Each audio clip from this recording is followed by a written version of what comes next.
न्याय आपो, न्याय आपो। सरकार हमने न्याय आपो।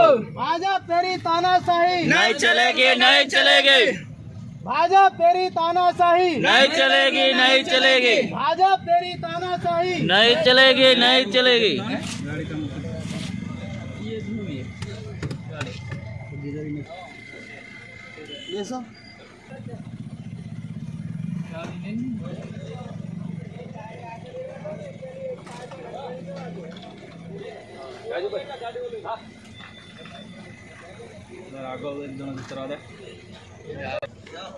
ચાવીલા માર ગાડીને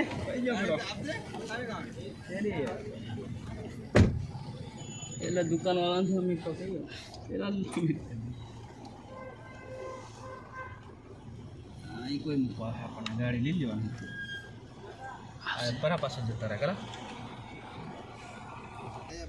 આજ રોજ અમે છોટાઉદેપુરથી આમ આદમી પાર્ટી કાર્યકરો સાથે કેવડિયા મુકામે રેલીનું આયોજન હતું અને ત્યાં આવેદનપત્ર આપવાનું હતું। એના માટે અમે અહીંયાથી અમારા કાર્યકરો સાથે અમે નીકળ્યા હતા। એ દરમિયાન અમોને પોલીસ દ્વારા લેવાંટ ફાટકે ડિટેન કરી પોલીસ સ્ટેશન લાવવામાં આવે છે।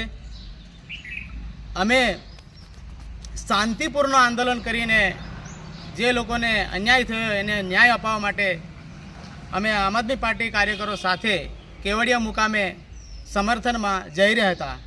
પણ આ ભાજપની સરકારમાં એમને પેટમાં તેલ રેડાયું છે કે આદિવાસી લોકોને હેરાન કરે છે અને ગભરાય પણ છે।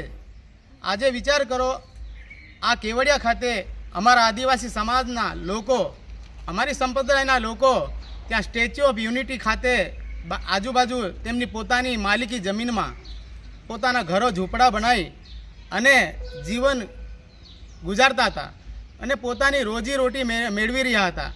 દુકાન, નાની મોટી દુકાનો ચલાવીને તેમની દુકાનો તોડી બુલડોઝર ચલાવી અને સરકાર અન્યાય કર્યો છે। તો એની સામે અમે સૌ કાર્યકર્તા, આખા ગુજરાતના તમામ કાર્યકર્તાઓ આમ આદમી પાર્ટીના એકઠા થઈ અમે ચૈતરભાઈ એમએલએ સાથે સમર્થનમાં અને આ આવેદનપત્ર આપવા માટે અમે સૌ નીકળ્યા હતા। તે દરમિયાન પોલીસને આગળ કરી સરકાર અમને રોકી અને ડિટેન કર્યા છે। તો અમે કહેવા માંગીએ છીએ, સરકાર અમારા આદિવાસીને એટલો બધો અન્યાય કરો છો, એટલો અત્યાચાર કરો છો। આદિવાસી તમારું શું બગાડ્યું છે?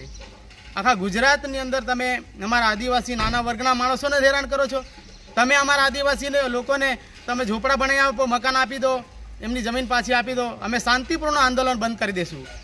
જો તમે આ નહીં કરશો તો આવનાર સમયમાં અમે ગાંધી સિંધિયા માર્ગે ચાલશું, રસ્તા રોકો આંદોલન કરીશું અને અમે ગાંધીનગરમાં ધરણા કરીશું।